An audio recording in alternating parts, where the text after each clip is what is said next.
दूर चंपानगर गांव में रामू ने नाश्ते का होटल खोला और अपनी बीवी से इस होटल का उद्घाटन करवाया और फिर अपने होटल के मेन्यू में सब देसी और अंग्रेजी खानों के बारे में लिखा। इतने में एक हट्टा कट्टा मोटा आदमी वहां आया। उसे देखकर रामू ने सोचा, अरे वाह, ये तो मोटा ग्राहक है। लगता है कम से कम 200 रुपए का बिल बनवाएगा। वो खुश हुआ और इसके पास जाकर बोला, सर, आप मेरे पहले कस्टमर हैं, मैं आपको कभी नहीं भूलूंगा। ऐसा क्या? मेरा नाम मोटू है, हमेशा याद रखना। मैं रोज तुम्हारे होटल में खाना खाने आऊँगा। आइए सर, आइए, रोज आइए। आपको मैं क्या चीज़ पेश करूँ? अच्छा तो ये बताओ कि पूरी कितने का है? 20 रुपए का है सर। और सब्जी कितने का है? सब्जी फ्री। दाल कितने का है? 15 रुपए का जनाब। और प्याज फ्री। डोसा कितने का है? 20 रुपए का। और चटनी फ्री। ऐसा क्या? तुम सच्ची बोल रहे हो ना? सर, सच्ची बोल रहा हूँ, भगवान की कसम। वैसे आप क्या खाना चाहेंगे सर? थोड़ा सब्जी और प्याज ले आओ। सर, सिर्फ सब्जी और प्याज से क्या होगा? तुम लेकर तो आओ, बताता हूँ। फिर रामू एक प्लेट में सब्जी और प्याज डालकर ले आया और मोटू को दे दिए। फिर मोटू ने अपने बैग में से टिफ़िन निकाला और उसमें से एक पराठा निकाला। रामू उसे काफ़ी गौर से देख रहा था। मोटू ने पराठे के एक टुकड़े से पूरी सब्जी खा ली और फिर रामू से कहा, अरे भाई, थोड़ी सब्जी और प्याज और ले आओ। मुझे कुछ गड़बड़ लग रहा है। फिर रामू ने थोड़ा सब्जी और प्याज लाकर मोटू को दे दिया। फिर मोटू ने पराठे के अगले नवाले से सब्जी और प्याज खा गया। इस तरह मोटू ने एक ही पराठे से होटल का सारा सब्जी और प्याज खा लिया। इधर रामू चौंक गया। जाते जाते मोटू ने कहा, अरे वाह, सब्जी तो बहुत बढ़िया थी भाई, कल फिर आऊंगा। रामू ने सोचा। अरे, ये तो बोनी ही उल्टा पड़ गया। फिर उसने रसोइये से कहा,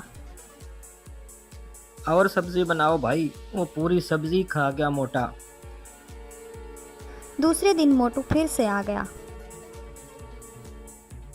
अच्छा, ढोकला कितने का है? 25 रुपए का सर। और दही फ्री। और छोले? सर, छोले भटूरे हम एक साथ बेचते हैं, 50 रुपए का। और इडली कितने का बेचते हो? 20 रुपए में जी। और सांभर फ्री। तो अच्छा, तुम ऐसा करो कि सांभर ले आओ। रामू सांबा लेकर आया। मोटू ने अपने टिफिन से इडली निकाले। जब रामू सांभर डालने लगा तो मोटू ने कहा, अरे अरे, ऐसा करो, इस बर्तन को इधर ही रख दो। फिर मोटू ने सांबा कटोरे में इडली डालकर उसे अच्छे से मिलाया और सारा सांबा खा गया।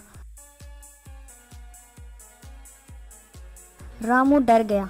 हर रोज मोटू घर से कभी पूरी कभी पराठे ले आता और होटल में रखा सब्जी दही सब खा जाता। एक दिन रामू ने मोटू को बिल दिया। अरे भाई, दिमाग तो ठीक है तुम्हारा, बिल किस बात का? तुम्हारे होटल में जो फ्री है मैं वही खाता हूँ। नहीं नहीं सर, अगर आप पराठा या पूरी लोगे तो उसके साथ फ्री है। सिर्फ सांभर चटनी फ्री मैं कैसे दे सकता हूँ? अच्छा, जब पहली बार तो तूने ये सब नहीं बताया, और तुमने तो भगवान का कसम भी खाया था ना। मैंने कभी पराठा या पूरी फ्री में लिया है, अब तुम बात बदल रहे हो। ये सुनकर रामू बहुत परेशान हो गया। पर होटल पर आने वाले बाकी कस्टमर्स को पूरी मिलता तो सब्जी नहीं मिलता, इडली मिलता तो सांभर नहीं मिलता, तो इस तरह वो वापस लौट जाते। एक दिन रामू ऐसे ही परेशान बैठा था तो रसोइये ने कहा, ये क्या कर रहे हो मालिक?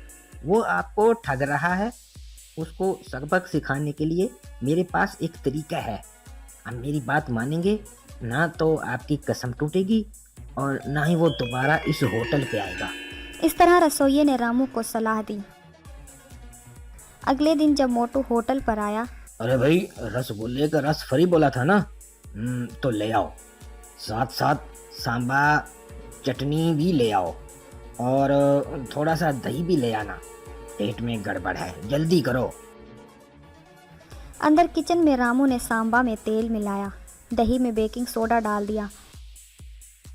ये सारी चीज़ें मोटू को परोस दी। ये देखकर मोटू ने कहा, अब भाई ये सारी चीजें फ्री हैं ना, फिर बिल तो नहीं थमाओगे ना? नहीं नहीं सर, ये फ्री हैं, आप खा लें। फिर मोटू ने इडली निकाली और खाने लगा।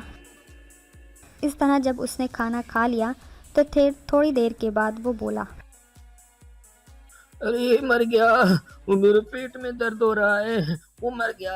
अरे तुमने क्या मिलाया है खाने में? ये कहते हुए वो वहाँ से भाग गया और दोबारा कभी वापस ना आया। तो इस तरह रामू का कारोबार ज़ोर शोर से चलने लगा। रामू ने रसोइये को 5 लाख रुपए इनाम में दिए। तो दोस्तों, इससे हमें ये सबक मिलता है कि कांटे को कांटे से ही निकाला जाता है। हमारी अच्छाई और भलाई को ढाल बनाकर अगर हमें कोई ठगना चाहे तो उसका अंजाम ज़रूर बुरा होता है।